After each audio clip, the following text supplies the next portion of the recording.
Yo, what's up, everybody? Welcome to Momentum number 166. If you guys read the title, you know what we're talking about today. It's all about money management. As I've been growing our businesses and how things have kind of taken off in the short period of time over the last 2.5 years. What I have learned is, man, how important it is to manage your finances, how important it is to not just make more money and get caught up in the hustle of the day to day. I don't know if you guys have ever felt this way, but I know me. Like, I feel like the first year of me just going crazy in real estate, just doing deals, doing deals, doing deals, I was making money, but I was also, I feel like I left so much on the table because I wasn't managing it properly. I was focusing on, okay, another deal, another deal. I make X amount of money. Okay, now I've made that money. Let's put it back in the business. Okay, let's go. Let's focus on another deal, another deal. Let's scale this business. Let's go, let's go, let's go, let's go. And let's put it back in the business. And it got into this cycle of I guess you would call it a hamster wheel or whatever you want to call it. But dude, just get in the cycle of making money, putting it in the business, making money, spending it, making money, spending it. And what I quickly realized was either I read this book and it completely changed my life, and a lot of you guys have read it. Secrets of the Millionaire Mind. And what I'm going to be breaking down today is basically the jar system that I learned from this book, and I started implementing it. My business partner Cody, he implements it, and I was like, okay, so this is definitely something to look into. And it has completely changed my financial life. It's completely changed the way I look at money, the way that I manage money.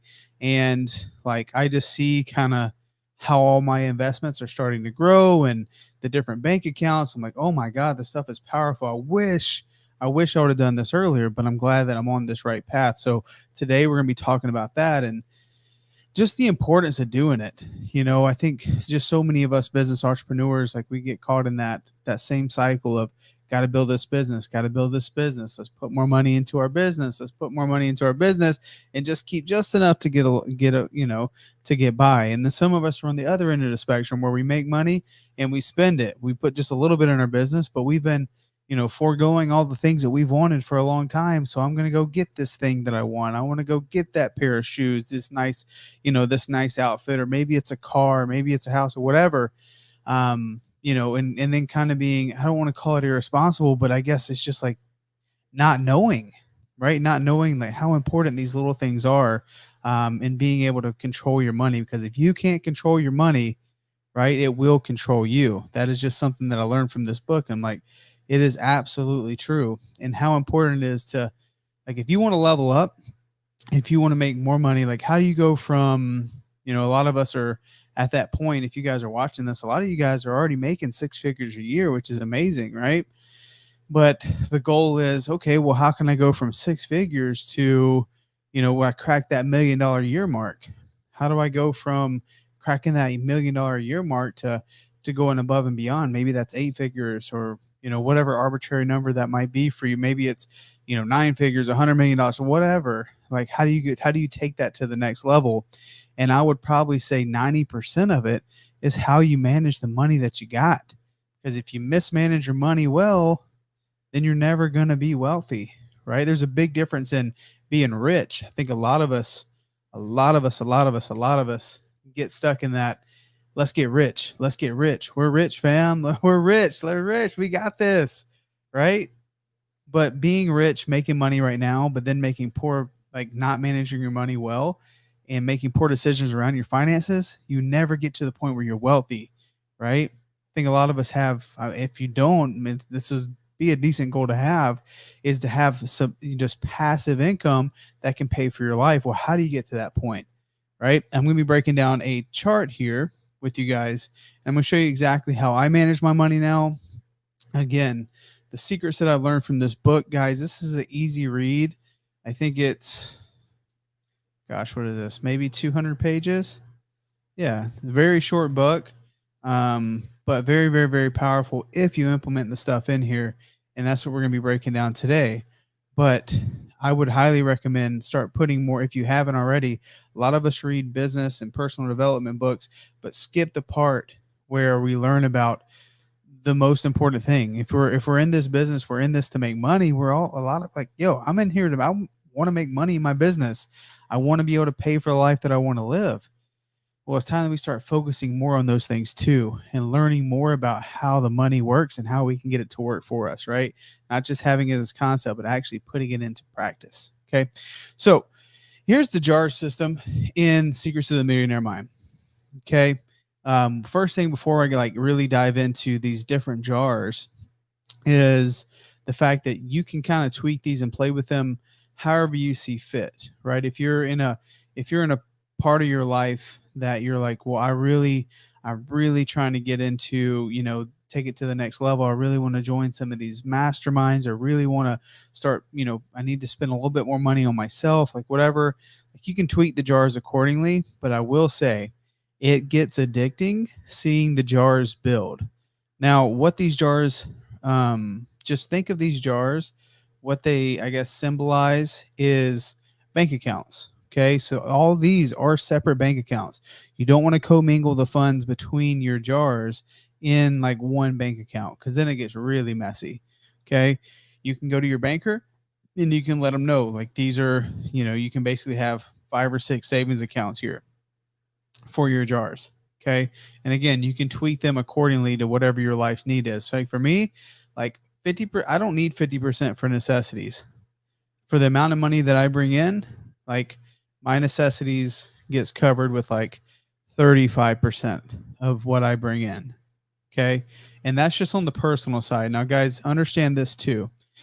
Whenever money gets distributed into these jars, this is on the personal side.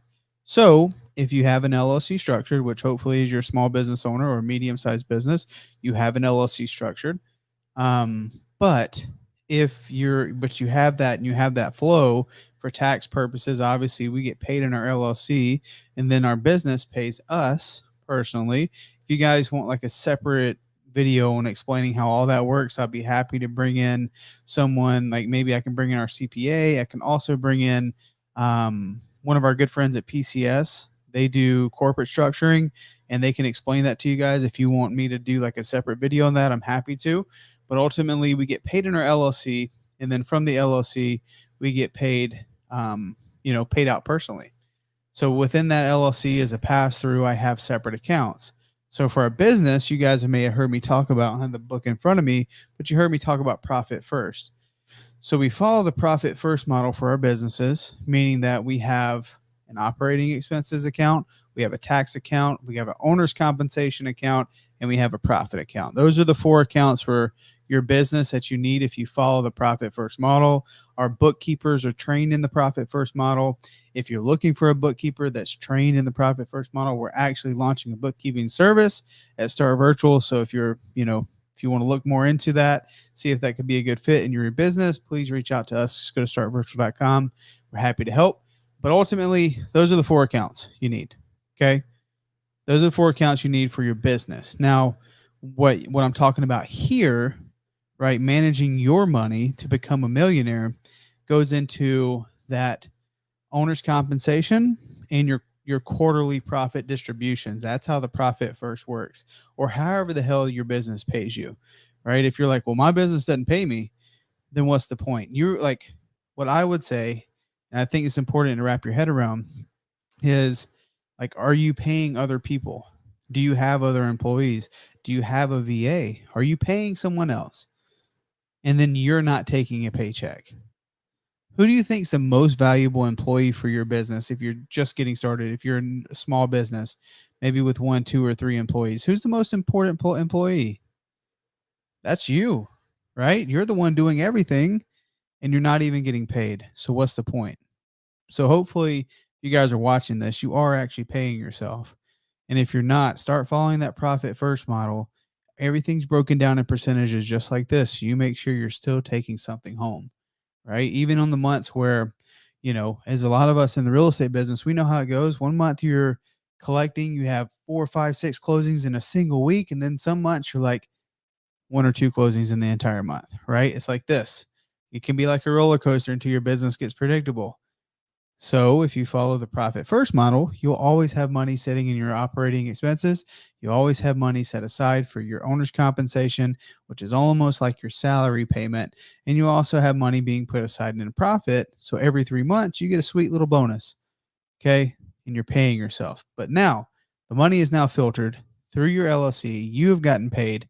Now, what do you do with that money to make sure that you not only just you don't just spend it when it comes in on the things that you need, but you're putting money aside to number one for your personal growth, number two for your financial growth, number three for the future. Okay. So as you guys can see, the first jar here, the biggest one is your necessities. Again, I tweak this. I personally don't need 55% for my necessities, just my living expenses. I don't need that much money. Typically, it's about 35%, which helps me put more into my long term savings and some other stuff that I'll go over here in a second. So ultimately, yeah, that's that. Okay. That is, if you guys can see here, this is for your living expenses such as phone bills, transport, and food. Most people working a job they hate just to make enough to exist. So I want you to work on your passion to live instead. This is spent daily to live below your means. So the idea is to have just enough in your necessities account to cover your life, right? And especially as you're just getting going, if you're in that growth and scale phase of your business, then you should try your best to live at your means. Don't do anything too extravagant because again, guys, we're trying to number one, we want to take care of our life, but we also know that we're trying to get better too. So for me, it's about 35%. For you, it may be 50, it may be 60, it may be 40, hell, it may be 20, who knows? But I would say take some time and audit yourself and figure out where you're at on this scale. Next one you guys can see is give. So I'm going from bottom to the top here. Okay. So from right to left. This is for your favorite charity, your church, whatever you may be um, doing donations. So again, a number you can tweak. I typically see anyone for anywhere from 5 to 10% for this particular account. But I guess it's whatever you're comfortable with, right? So, I mean, if you're bringing in $1 million a month, then obviously 5% would probably be pretty good for this. But if you're bringing in, $2,000 a month, maybe it would be a good idea to try to do 10%. But up to you. Again, this is your personal finances, but the idea is to have 6 different jars. Now, this is our favorite one. This is one that is always tough to spend, but is you have to be building this account up always. So how do we go join the $25,000 masterminds? How do we go join the $10,000 masterminds? How do I have all these things structured when we want to go to events or do these things? I personally have an education account. So if Matt Beard makes $1,000, like if my pay is $1,000, I'm going to put $100 into an education account. If I make $10,000, I'm going to put $1,000 in an education account. If I make $100,000, I'm going to put $10,000 in this education account. Okay. And what you'll find is the more money you're making, if you're spending your education account, you're getting a direct ROI on the money that's coming back in. It's like this education account keeps growing and growing and growing because your income level keeps getting higher and higher and higher. Okay. So, yes, I love this little saying here. Ben Franklin said, if you think education is expensive, try ignorance. That is so true. So, I think a lot of us get in this phase, and we talked about time management last week. A lot of us get in this phase of just learning things and not taking any action. So the only way this account can grow is if you're taking action, you're making more money. So this is a direct reflection. If you're checking your bank account often and you see this account isn't growing, that means you're probably not taking enough action on the things that you're learning. Okay. So education account, 10%. Then we have our, like our lifetime savings account, our long-term savings account. This is for, new cars, dream trips, things of that nature. So things that I call this like our like rainy day. I like having this account set up to where if I ever need to go out and just buy a new car, or hey, it's time for that really big expense, or if we want to go do if I want to do an extravagant Christmas vacation or whatever, I have a long-term savings account that is sitting there. That's 10%. Okay. Again, these numbers can be tweaked, but I like leaving this one around 10. Now, the play one, I find this one pretty tough. Um, 10% is a lot for a play account, but it's really up to you on how you want to live, right? For me personally, I'm not really big into that many material things. I do have some nice shoes and stuff, but as far as like material things, like I don't need the Gucci and the Prada and stuff. Like I'm wearing a $20 t-shirt here, and I don't know, like even my normal day-to-day clothes is like Old Navy and stuff. So that's not something that's very important to me, but it is important for a lot of people, right? There is important for a lot of folks. And you guys can see here, this is especially useful for savers as they always feel guilty when they spend. It's the truth. The challenging thing that you're going to find if you are a saver is these accounts are going to start getting built up and you see them and say, oh my gosh, this is awesome. But then you're missing the ship of you're supposed to be spending these ones. You're supposed to be spending the education account. You're supposed to be spending the play account. That's the purpose of building it. So pick a number that you feel comfortable with. But I will say again, if you're in that growth phase, if you're in that stretching, like if you're like between your 20s and 40s and you're trying to grow right now, maybe this play account shouldn't be that large. Okay. Maybe it should be 5%, 6%, right? I think right now I'm like at 7.5% for my play account. At one point it was like 12. So that's kind of where you would, I mean, of course, your discretion, but percentage wise, it says 10 here, but use your discretion. And then you have your financial freedom account. This is the most, this is my favorite one because this is the one that you invest in. This is your, like, if I can take away, so if I can take away necessities, if I can take away my play, where does that go into? It goes into my financial freedom account. I could probably even decrease the education if I'm making a ton of money. I could probably take education down to like 8%, right? And then add all that to my financial freedom because this is where your money really goes to work. So if you guys can see here, this idea is to grow your money like a golden goose to lay golden eggs. It's called passive income. You never spend this money except to invest or buy/create passive income streams. So this is where you would get rental properties. This is where you would maybe fund in second position. If you guys watch or know anything with the creative finance stuff, maybe this is where sometimes we have to borrow or we borrow from our own money and put it in second position to fund renovations. And that money grows at 12%. Like that's a good way to use your financial freedom account, right? I don't want to say anything about Amazon stores or Walmart stores on this live, but I don't know if you would want to spend your financial freedom account on stuff like that. But the idea is to invest, put it into stuff and diversify. I know for us personally, precious metals like gold, like to put the financial freedom money in that. Cryptocurrency, of course, crypto's on the rise now, so everyone looks like geniuses. But like a month and a half ago, it was like gone to hell, and then you hear no one talking about it. So it is just something that you want to buy and hold into. Of course, like this is not like financial advice. When you guys watch this video, this is not me giving you financial advice. It's just saying, hey, this is what's out there. This is what we use, and I highly recommend you do something like this. Because if you're not super intentional with this, you'll end up looking at like, where did all the money go? Right? If you don't have 6 separate accounts and you have 2 accounts or just 1 account, you'll be like, well, you're trying to track your numbers. You're like, oh, I can't spend more than 800 for this month because this is where that money's supposed to go.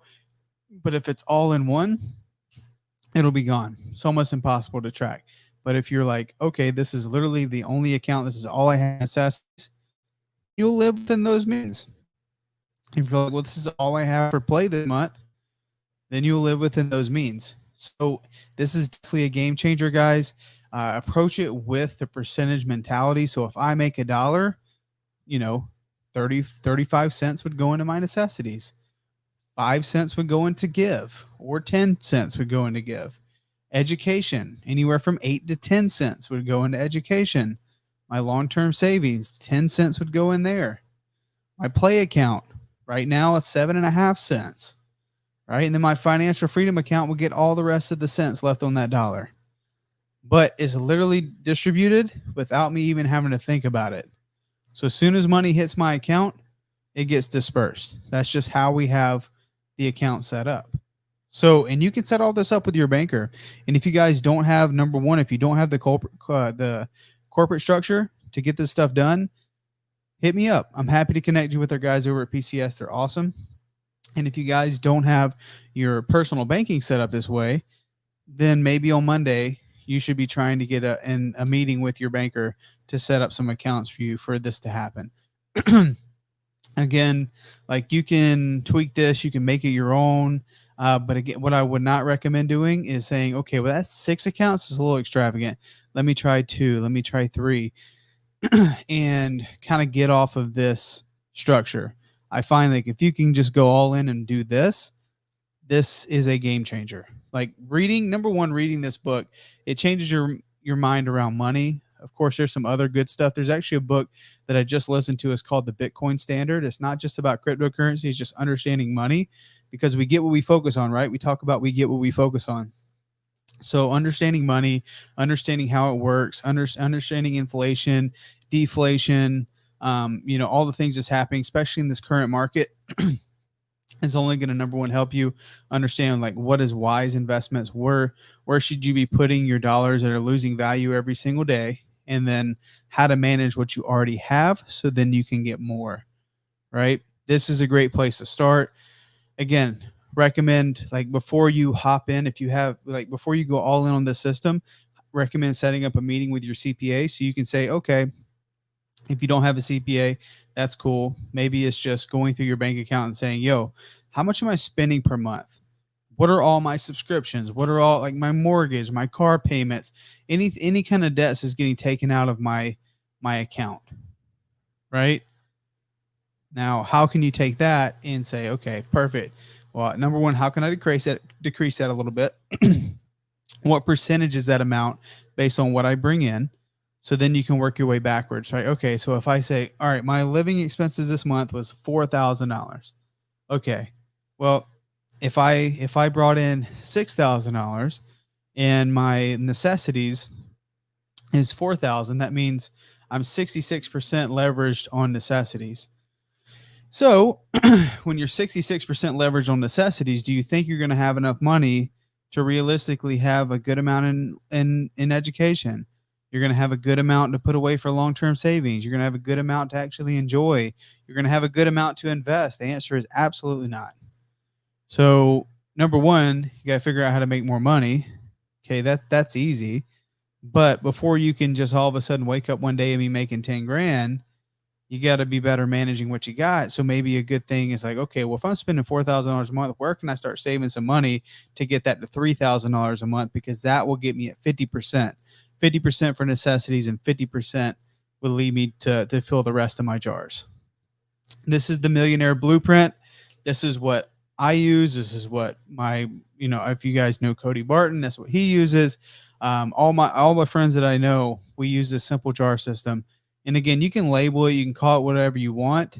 Some of you guys are like, I know some folks that have 12 personal accounts, which is just way too much for me to manage. But ultimately, I find the most successful people who manage their money the best have a system in place that have separate accounts that do specific things, and their strategies behind their money. Because if you don't start strategizing, guys, I promise you it'll come and go like this. It'll come and go like this. And you'll be left like, oh my gosh, why am I just in this rat race of making more money? I don't know. And I see a lot of people that get these $20,000, $30,000 checks, and in 2 months, they've lost everything. I don't like, I get it for sure, but we got to be better than that. I think you guys agree. We got to be better than that. And I can speak from absolute confidence because my first deal, I made 12 grand and I spent like 8 on the business. And then I didn't set money aside for burn. All of that 12 grand went like all towards my next deal. Didn't save any of it. Didn't put money aside for financial freedom. Didn't do any of that stuff.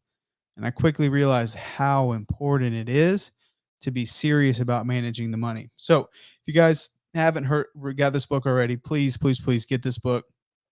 If you want to go over what we talked about today, it is you can literally just Google JARS money management system. You can get a complete breakdown of that. JARS money management system. You can see exactly what I'm talking about. So hopefully you guys got some value from today. Understanding, start taking your money more serious. Start, doing the things that you need to do that you're going to be better set up for yourself, your generations to come. And if you got a dream life you want to live, you have things that you want to experience, it really comes down to managing what you got so then you can get some more, right? This is in the book here. I bookmarked it because I want to read this to finish this. Wealth principle. The habit of managing your money is more important than the amount. So, as you guys are starting to grow, and as your businesses are starting to grow, maybe you haven't made more than $3,000 or $4,000 in a month. Maybe you haven't made more than $6,000 to $8,000 in a month. You're trying to break that $10,000 mark. Maybe it's 15 for you. Whatever that number is, right? The habit of managing the money is more important than the amount that you are managing. So if you have 3,000, great. Let's manage that 3,000 so then we can make it 6. If you have $10,000, let's manage that $10,000 so we can make it 20. If you're managing $20,000, let's manage it better so we can make it 100. Okay? So on and so forth. Just having a habit behind doing these things creates predictability, and I promise you guys, the compound effect of doing this and just being very, very disciplined on it. Like, it may sound boring. It's like the obvious thing that's in your face, but that is the biggest telltale sign for folks that are long term wealthy and set up that generational wealth for not just themselves, but the generations to come. So, hopefully, you guys got some value from this video today. If you did, as always, hope you head over to the YouTube channel, hit that subscribe button. Hope you guys have a wonderful Saturday night. It's almost midnight, so we'll see you later. See you tomorrow. Peace.